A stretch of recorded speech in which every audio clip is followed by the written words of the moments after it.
Cześć, z tej strony Alex S.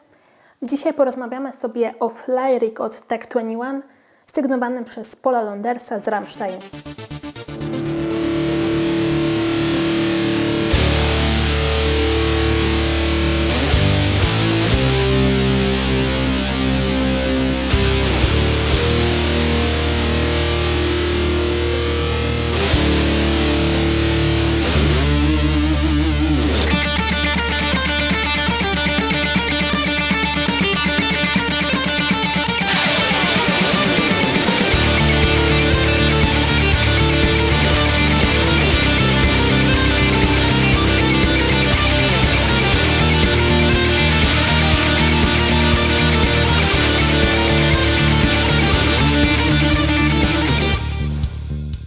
Flyrig to taki miniaturowy pedalboard, dość minimalistyczny, dlatego że nie ma tutaj żadnych udziwnień, jeśli chodzi o efekty, zarówno jeśli chodzi o ich rodzaj, jak i o ich ilość, ale myślę, że posiada tak naprawdę wszystko to, co jest najpotrzebniejsze każdemu gitarzyście. Nie będę opisywać wszystkich funkcji, które ma ten efekt. Chciałabym Wam trochę powiedzieć i pokazać te funkcje, które według mnie są najciekawsze. Przede wszystkim mamy tutaj 3 sekcje. Sekcja główna składa się z 2 kanałów, czyli klasycznie z kanału czystego i przesterowanego. Następnie mamy sekcję boost, podbijającą dźwięk i ostatnia sekcja to delay.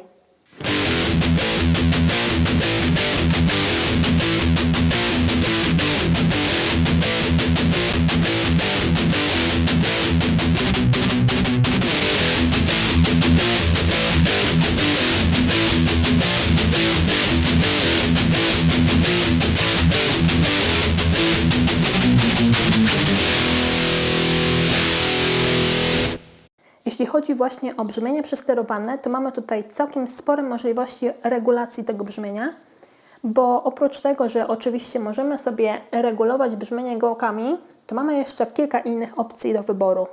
Te opcje mają głównie za zadanie podbicie sygnału i służy temu na przykład mid-shift, który pozwala na wybór częstotliwości, następnie oczywiście boost, który kontroluje sygnał mniej więcej w zakresach od -10 do +6 dB, a jakby to nadal było dla Was za mało i potrzebowalibyście jeszcze bardziej sobie dopalić brzmienie, to możecie to zrobić przyciskiem punch.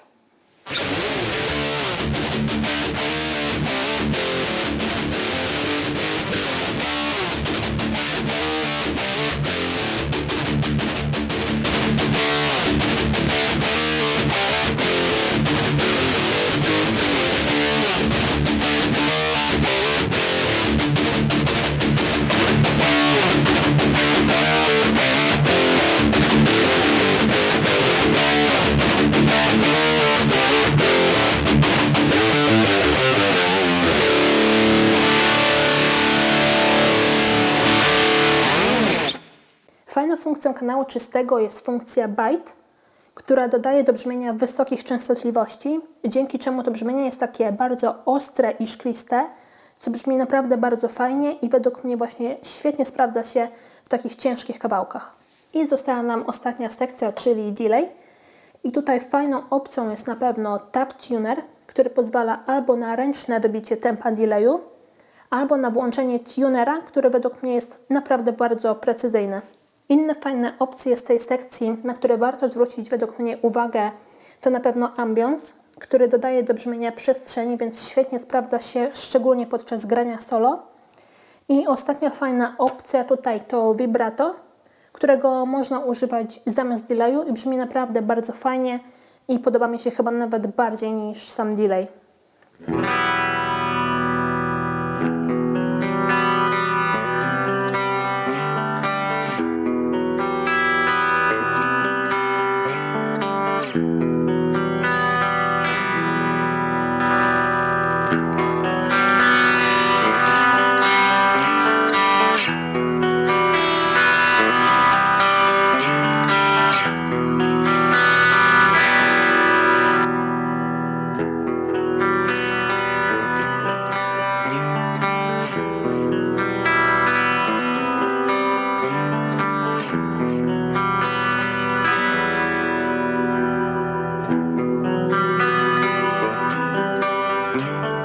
To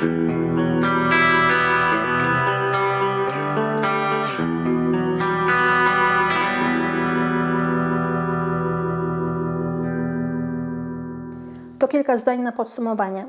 Według mnie jest to całkiem fajny efekt i pomimo tego, że jest taki mały i tak naprawdę niepozorny, to daje nam całkiem sporo możliwości brzmieniowych, bo możemy sobie tutaj rozkręcić tak naprawdę różne brzmienia, a nie tylko takie Rammsteinowe, pomimo tego, że jest to jednak sygnatura Paula Londersa.